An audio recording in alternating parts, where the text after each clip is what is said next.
Hey, this is WhyBeAre with BeamNG.drive, and today we're going to be taking a look at Djplopper's Configurations Mega Pack, which is kind of a different mod than I would normally make videos for, because what this mod does is it takes all the parts that are already in the game, adds in a bunch of custom skins and a handful of custom engines, and gives you over 200 new vehicle options.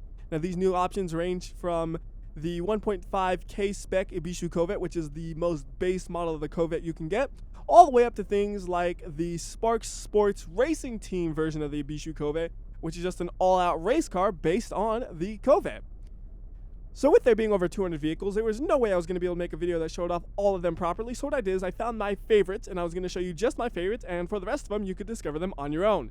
Now, because of my preference, most of the favorites are more on the faster side, but it's not to say there aren't a bunch of more normal versions of the vehicle. There are lots of normal versions, like there's Lux versions of the inline 6 version of the Barstow, and then you have ones like the Black Sport. And one of my favorite things about the Black Sport is the description.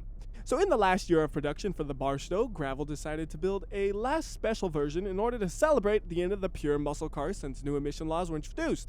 It features a supercharged 432 V8 engine with race suspension and magnum alloys. On its own, that's a very decent description, but what makes it special is the way it connects with the Gravel Grand Marshal V8 Black Sport. So this one says, in 1991, 20 years after the public release of the Barstow Black Sport, Gravel decided to celebrate this birthday with a 2,500 cars limited edition model, the Grand Marshal Black Sport, a sport version with black details. Now that to me is really cool, how it's building a history to the cars. It's not just, this is the car, it has a V8 engine and a manual gearbox. It gives you a history, like why does this car exist? Why is it called that? And it's just really cool how it does that kind of thing. Like, these descriptions are better than the stock ones, because the stock ones, it has a 232 cubic inch inline 6 engine. But this one, a lot of vehicles will say, well, why does it have an inline 6 engine? So they'll say, there was a demand for a more economical version of the car that was only available in V8. So they introduced the i6 version. Things like that is what really is cool about the descriptions on these vehicles. So anyways, the first one I'm actually driving around is the Barstow Trans Am. Gravel has a racing history full of success. The Barstow race car is one of the most winning Trans Am racing cars. 4-barrel carburetors and an advanced handling provided many winnings to the little muscle car.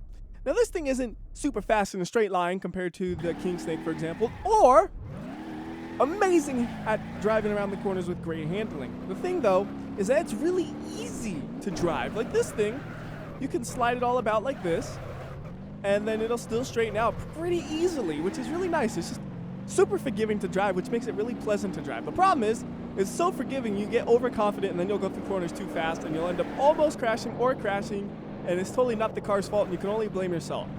But the point is, it's a nice car to drive. You can pull on the e-brake just a bit to slide it a little more and you can recover from that, no problem. And I like cars that are like that, where it's just pleasant. I don't care if it's the fastest around the track or whatever. I care, can I go around corners without having to worry about spinning out at all at pretty good speeds? For this one, the answer is yes, and I just like it. I mean, like right there, you see I'm sliding a lot, intentionally pulling the e-brake here and there, and he's able to just straighten out so perfectly. Anyways, time for a crash. If that thing lands upright, we can keep going, I bet. Yeah.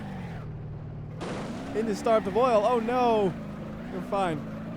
Okay, I can't. Okay, see, now I was saying how it drove so good. Yeah, when it's damaged, that's not the case. It doesn't drive so good when it's damaged. So let's go ahead and pull the car back a little bit so it's out of the hole right there. And let's look at the next car I wanted to take a look at, which is the Burnside Special, and there's the V8 Cubana. And I like this one because it makes a reference to Cuba's car culture. And Cuba's cars are just way out there from many other countries, and you gotta look into it. And I just like the fact that it makes reference to that. So specials are very loved in Cuba because of their durability and comfort. These cars suffer during their long life and are fixed with random spare parts. They have at least 1 million miles, but they run like a Swiss clock. So this thing does look like it's made out of spare parts. You got like different wheels on the front and back. Left and right match though, because there's no way to actually choose independently a left and right wheel in the game. It'd be neat if you could. I'm just thinking like out there. I'm sure if you made a mod, you could technically say, here's the left tire, here's the right tire. But the stock ones don't allow you to do that. Anyways though, then it's also like missing some parts in the front. You see like there's just a gaping hole right there because the original one rusted away or something, I don't know. And it's not like its performance is really special or anything. I just love the fact that it makes reference to Cuba and their cars and stuff. because it is interesting to me. They're a whole thing about cars, and I'm not going to go and explain it to you, but I would definitely suggest you just like look up some articles about it, because to me it is so interesting about how all of that developed and stuff. So anyways, let's go ahead and crash this Cuban car, and then we'll swap it out for a car that's actually made for crashing. Into the hole! Oh my goodness, it got like no damage the way I'm driving it. Okay, that didn't work out. Well, I tried. Let's swap out to the one I wanted to take a look at though, which is the Gastly. American cars from the 50s are used in demolition derbies and bang races. Although usually I see the word banger races, not bang races. I don't know if that's also a word they use. In the US though, we don't even say banger races, we just say demolition derbies. Anyways, they're easy to fix and very strong, thus making them perfect for this kind of race. The Burnside Special is one of these cars, and it fits the role very well. So boom, there it is. I just like the way this thing looks. Like, it looks evil. Just the black with chrome and then the black wheels even though they're just steelies. That thing looks evil as it drives by. The no taillights too, that really adds to it, and then the no headlights. Like, it's just so evil looking.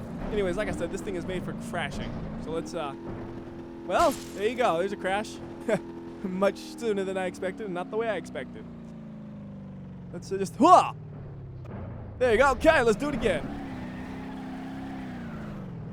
Try to rub up on the wall a little bit. Hi, wall. Don't flip me over again! Okay, now the front suspension's ruined and I can't even steer really. So let's go and take a look at the next car, which will be a 200BX.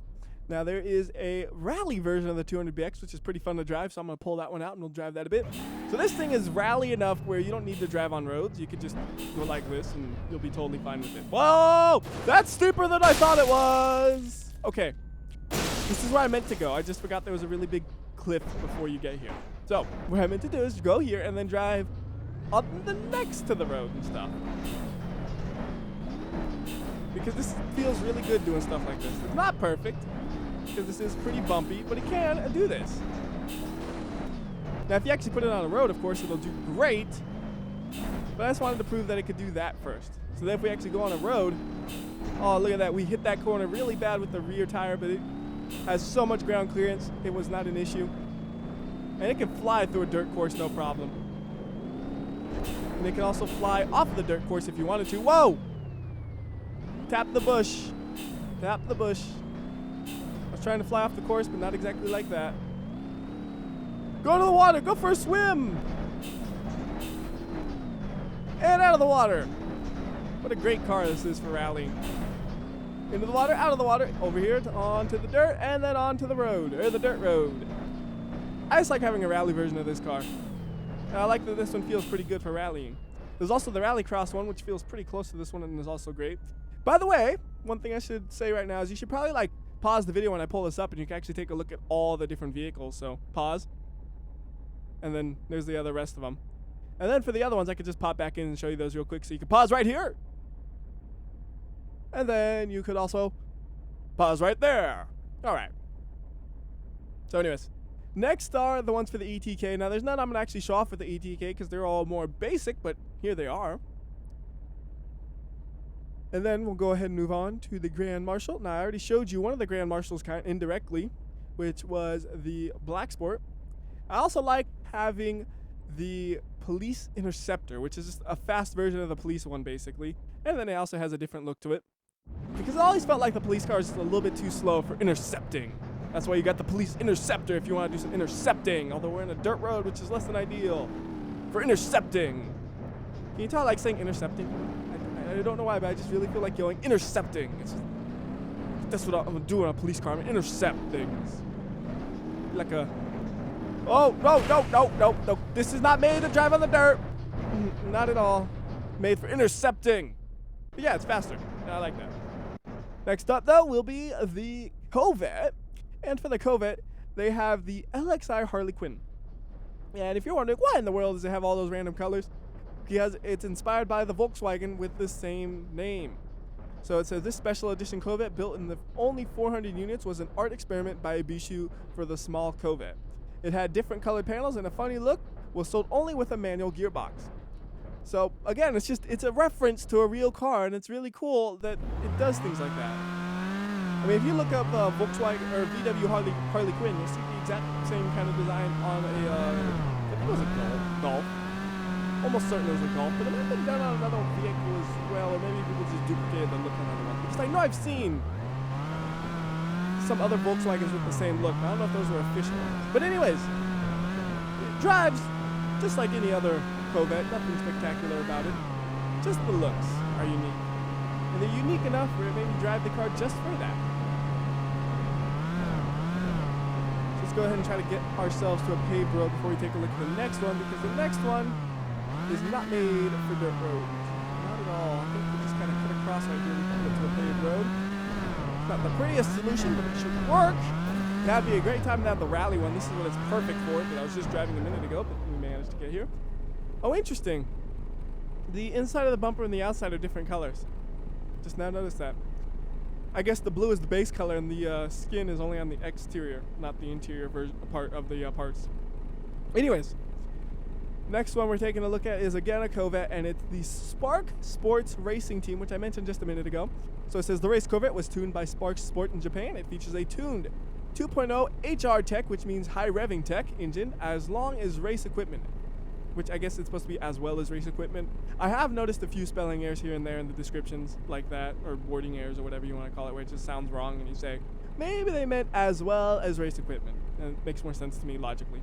Anyways, it is one of the most nimble Covets. And I like this one just because they're copping off of the Spoon Sports color scheme. Like, I've always digged the colors that Spoon Sports would put on their race cars and stuff. It just looked cool with that. And then they basically stole the color scheme and changed the name. You know, it would have been great if they said Sport. Like, that would be perfect, Sport. But it's Spark. Oh, so close. Whoa! Whoa, whoa, whoa, whoa, whoa, whoa. That's not how that was supposed to go. Let's, back this up. I got so distracted by the awesome colors, I forgot to look at where I was driving. Anyways, though, this thing is pretty fast. And the transmission in it kind of feels like you want to use manual so you can get those extra revs out of the engine. Because it revs to 9,000. You want to make use of that, and the normal one will shift too early. So you're like, hold it, hold it, hold it. Maximum revs, upshift. It's a race car, man. It's made to rev that. Or it's made to make power at those high revs. And then as for handling, it's also pretty decent. I would say it's probably maybe a little bit of a step up from the race Covet that already exists. But I just like the looks, again. The looks on these ones, they just... And the fact that they're based off of real cars, that's huge. Beautiful. It was beautiful. Couldn't have done that any better, except for the fact that it won't drive good no more. So let's swap it out again for another car. This time we're going to be going to probably no Pessimas, but we'll take a look at them so you could just pause it and look. And back out of there. And the Miramar, you can pause it and look.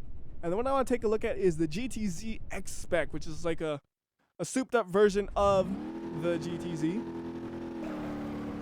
Now it has the same engine, but it has better handling. And it makes it feel less like economy car that is rear wheel drive and more like sports car that is also economical. And it has real good handling and it's real sure-footed as you go through the corners like this. Doesn't really have a hint of oversteer, maybe a little bit understeer though. But it's very good to drive. Oh, there's a little bit of oversteer, I lied.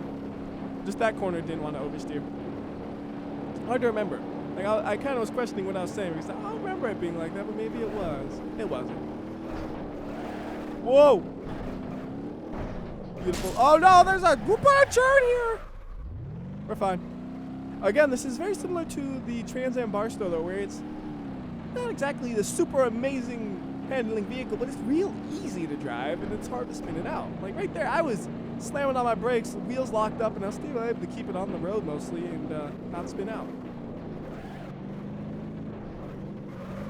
So nice and easy to go through the corners without spinning out. A little bit in the dirt because I was being reckless, but... Whoa, the bush grabbed me! Alright. Bring it back to the road and we'll take a look at the next one that I want to look at. And that one will be for the Moonhawk. So you can look at all these ones and then we're going to scroll down a little bit. Because the one I want to drive first will be the Crazy. Because the Crazy is awesome. It's like the drag version if it could handle a bit better. I mean, it still doesn't handle that well compared to how much power it puts down, but it's fun to drive. So it says, the custom Moonhawk features sports wheels, race suspension, and a supercharged drag engine mated with a 4-speed automatic transmission. There is a reason to call this car crazy. Now we're just going to basically crash this thing almost instantaneously because it has so much power and just leaving a fat line of tire wherever we go. But it's fun to drive it because of how ridiculous it is.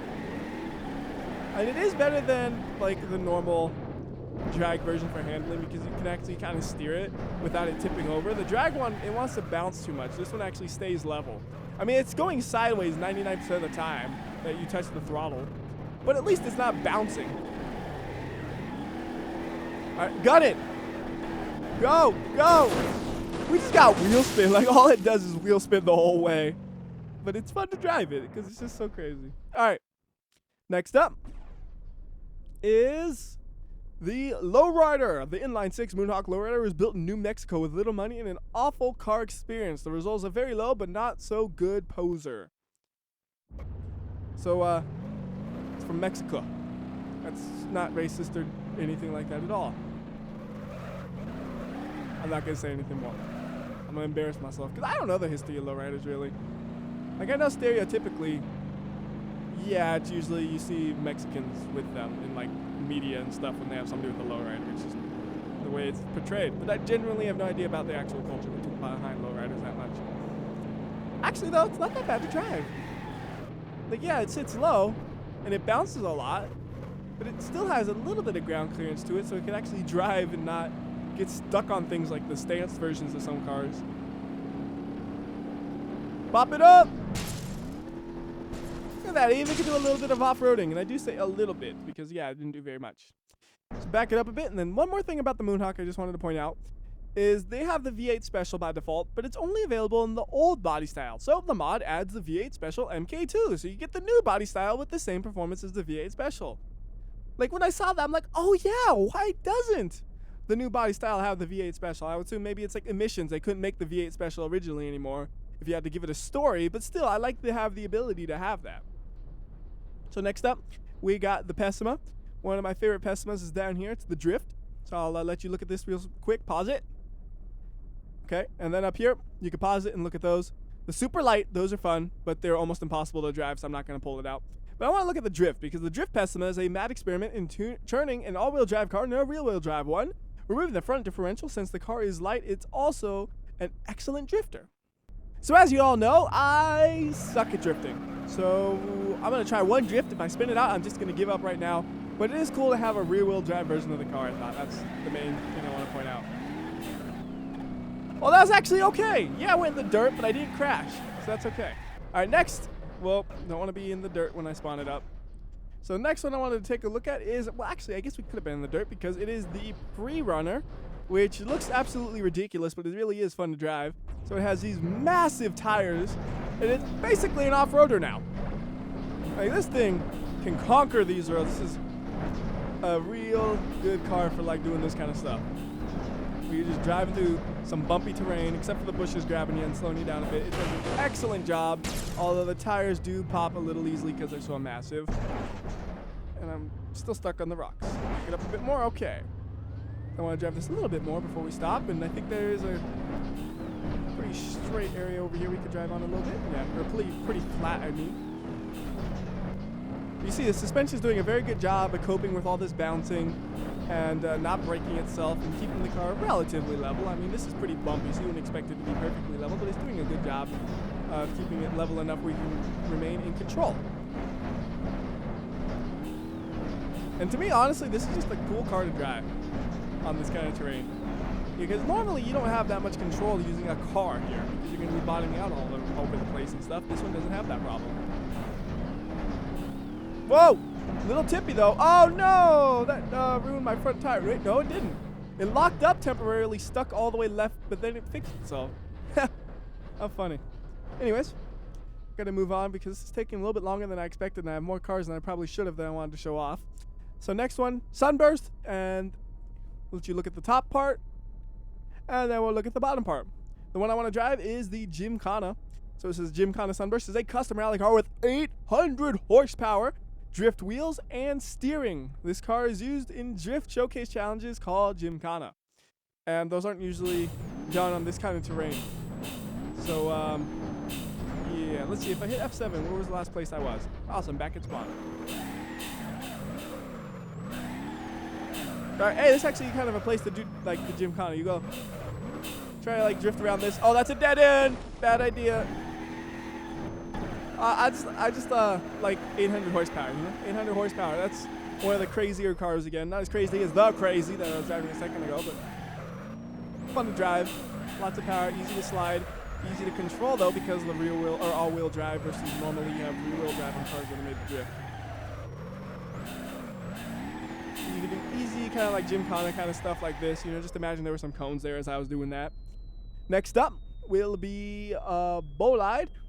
And the one I want to look at is the 390 GTR superkart because it's just funny. They took away the body and just said, here's a cart. So pause and go. So that way you can see the other cars. Now this thing is absolutely terrible to drive because it's so easy to spin out. But I like the idea. I like the idea that there's actually a way to buy a car without a body for like kart racing or something. That'd be so ridiculous, but it'd be awesome. There we go, we got it moving. But again, it is so slippery. You know how I was saying the other ones were easy to drive and all that? Yeah, this one's not. Not at all. Next up then will be some D-series. First one I wanted to take a look at will be after we scroll, so pause if you want to look at those. And then we scroll, and you can pause again if you want to take a look at all of them. And the one I want to drive is the D35 V8 4-wheel drive extended cab ranch. And the reason I want to drive this is because it looks like a bus. It is so big and so long. It's hilarious to me how big it is. Like, this thing is ridiculous. I love it because it's ridiculous. So you can do light off-roading with this, no problem, because it's a truck after all. Or you can drive it on the roads, whatever you want. Oh, just hit my tire. Going through water, yeah, no problem. We got the ranch edition, man. Nothing stops the rancher. All right, that's all I want to do there. Just a quick showing off of that. And I just noticed I somehow accidentally skipped over a couple of cars, didn't I? Don't know why, don't know how. So here's the Pigeon. And the Pigeon, they have ones that come with the stabilizers on by default, which is kind of nice. So you don't have to spawn them up manually. Otherwise, not much to talk about there. And then for the SBR4, there are a few new versions, none of which I'm going to bother showing you, but you can go and pause it and look at their names if you wanted to. And then, okay, we did that one, and then we're back to where we were. Sorry about that. I don't know how I just skipped over there. It's just a mental error. Anyways, next one I wanted to look at was the D35 V8 extended cab road maintenance truck, just because it includes the little ladders and stuff on the roof, which none of the stock vehicles do. And then it gives you a skin that really matches well with the whole ladders and stuff. And I like that. It's a real basic one. It just has some text on it. But it gives it just a little bit more than just a truck with ladders, which I like. Driving wise though, nothing worth noting here. So we'll just crash it real quickly. Or drive it off-roading really good, whichever happens. Nope, that's a crash. And wheel axle's broken, so we're not going to be going nowhere. We'll bring it back over here and take a look at the next one. And for the Roamer, there was nothing I was going to really show off too much except for the Baja, so you can pause here if you want to look at those. Otherwise, Baja time! So this one's great for doing the stuff where you're just driving through the dirt. Oh my goodness gracious! You never saw that. You didn't see nothing. That was awful, I know, I'm sorry. Anyways, Baja mode. Got some jumps, a little bit of radiator damage unfortunately, but we'll keep going for quite some time before it overheats. Baja! Baja! You just yell Baja before every crash. Baja! Like it was intentional. Fun to drive it though. It's not too much different than like an off-road version, but it is a little bit more capable for doing this kind of nonsense. Unfortunately, it's not very extra durable. So I've already ruined it, and I've extra ruined it. Now it's upside down, so now it's time to move on. And this will be the last vehicle we're looking at probably, because there was nothing on the H series I was going to spawn up, or at least I planned to spawn up. I want to just spawn up this one, the T75 Goliath real quickly, because the ram plow is in the game, but it's kind of not known about because it is hidden in the parts menu. I fully support the idea of having a vehicle that comes with the plow already attached, so it's easier to introduce people to the fact that it exists. That's the only reason I spawned that up. And you know what? Let's go ahead and just spawn up the Road King too, because I don't think any of the stock ones use that part again. No, there is one. Never mind, scratch that. The long haul fifth wheel upfit does use that, so never mind that. Last vehicle then, H series. Got a bunch of different ones here, but nothing about them that really makes me say, ooh, I gotta spawn this up and drive it. You just have some different skins here and there that make sense for like a van, USPS type things, DHL type things, UPS type things, but knockoffs. It's like it's UPD and stuff. And then you also have some flails on this one too, so you could just spawn out the flail because it's kind of, again, like the plow. It's there, but probably a lot of people don't know about it. Same thing for the tow hitch on the vehicles, which is just recently added. You'd have to attach it manually for pretty much any vehicle, except for like the trucks down at the bottom there. Otherwise, though, that will do it for this video. And I definitely suggest you check this mod out yourself.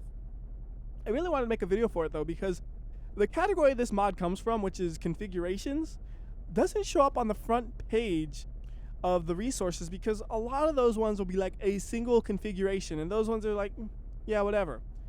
But the amount that this one has, and the descriptions, and the way the descriptions tie together, and all of that, is really just really nice. Yeah, the descriptions do have some awkward typos and spelling errors type things that could be improved. But you know what? The dude typed 200 plus descriptions. I gotta give him some leeway on that. So check it out yourself. Otherwise, till next time, WhyBeAre, I'll see ya.